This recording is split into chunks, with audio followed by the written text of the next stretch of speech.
Welcome to My ArundelBiz Podcast, powered by Anne Arundel Economic Development Corporation. A podcast that celebrates the businesses and business owners throughout Anne Arundel County.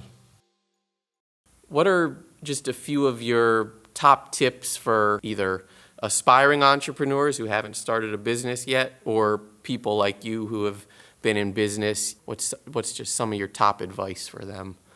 Well, number one, I always ask myself, what's the worst that can happen? Well, that's good. You know, I want to do this. I'm scared. What's the worst that can happen? Yeah. Once I can identify it, and that after that, I'll still leave. Yeah. I'll still be in good health to start something else. Right. Well, there's already one reason why you should go. A lot of people want to start a business for a specific reason, and let's say I hate my boss. Okay. But is starting a business the right thing to do because you don't like your boss? Yeah. Right, so you got to ask that question. Is your Right. family behind you? Right. Is there money in what you're trying to do? Are you going to be passionate about it when you have to do it every day? Right. And it's not a hobby anymore? Right. Can you make money in it? There's a lot of questions to that. But what I would Yeah. say is, like, if all those answers are yes and you are doing it for the right reasons, and it's not just because you hate your boss, it's because you want to Yeah. do it. Just try to take the first step, and then you're going to make 50,000 mistakes, and I'm still making mistakes, and I still will make mistakes, but it's worth it. You need to learn how to do it first because you financially cannot handle the burden. Exactly. Because I can say without a doubt, if we would have come up here, tried to do what we're doing without those 5 years that I worked for somebody else, we would be done. We would not be sitting Sure. here. We would have cashed out after the first year and just failed. Yeah. But we learned those mistakes. And just learn, be open, and be ready to make mistakes. Fortune favors the bold, right? Just learn from your mistakes and just get up and keep going. Don't give up.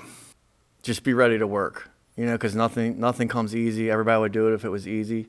You just get up every day and, you know, pull your shorts up and your pants on and one step at a time, and you just keep working at it, and it will get better. But one thing I can tell you is that there is not a morning where I'm lazy or too tired to go. Because it's mine. I'm building it. The other thing is planning. And things don't always stick to the plan, you know, but at least have goals and paths. You know what I mean? You might go this way, that way, and it's okay to change. You have to be flexible. I think COVID taught everyone that, but nonprofits have always had to be nimble. Have a solid plan, Yeah. and be ready to pivot. That's, you know, what you have to do. Yeah. Have a plan, but don't be married to it. Yeah.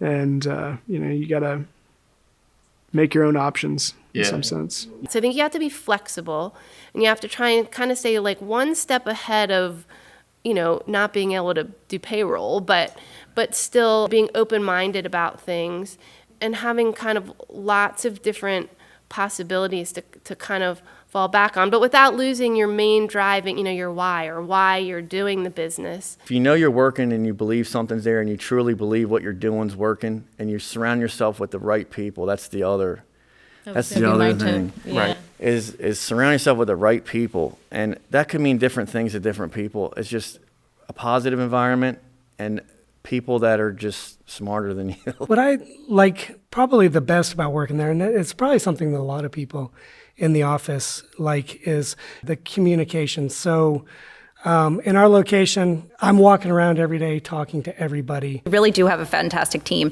and we've been able to accomplish so much. My boss, the division president, is right down the hall, and he reports directly to the CEO. Everyone really is on board, is on the same page when it comes to our mission. So one thing that's special about Kratos is that sort of access and that feeling that your thoughts and your contributions are being seen and appreciated, and they're really contributing. Just being transparent and communicating effectively, I think, have been key.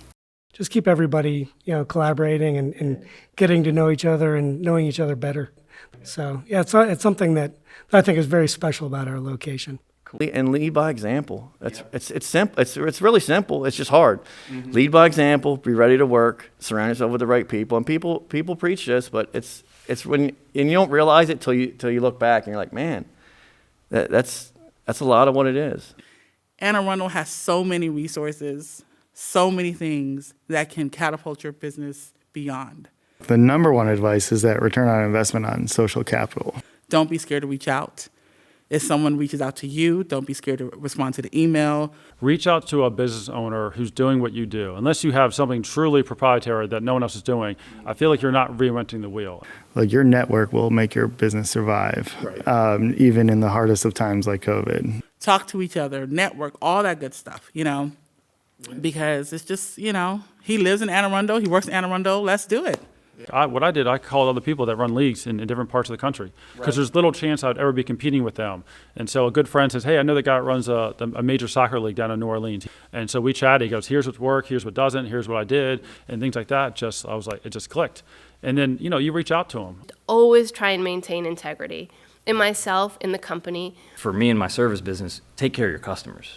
I always vowed that I wouldn't just do things to make money. I still would make sure that we were doing the best we could for each dog and each person. When you go to Google and you see the 5-star reviews, you know that company takes care of their customers. Yeah. You see an advertisement for somebody and they look like they take care of their customers, but then you deal with them and they're not responding the way that you think they should. Yeah.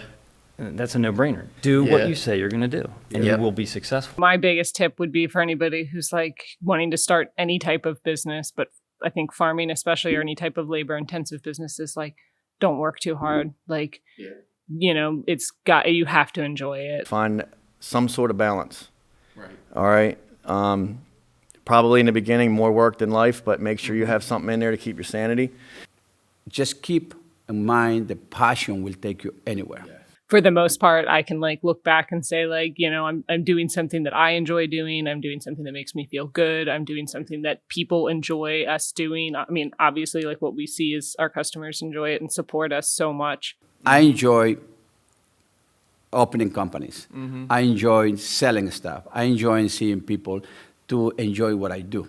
I feel like that bleeds into how I kind of approach most days. It's not that I have to do this. It's I get to wake up and I get to do this. I'm not being forced to do this. Right. We built this thing and we got ourselves here, and now realize that and think there's nothing else I'd rather do. Be passionate and don't be ashamed about what you do, and just have faith in yourself. Yourself is important.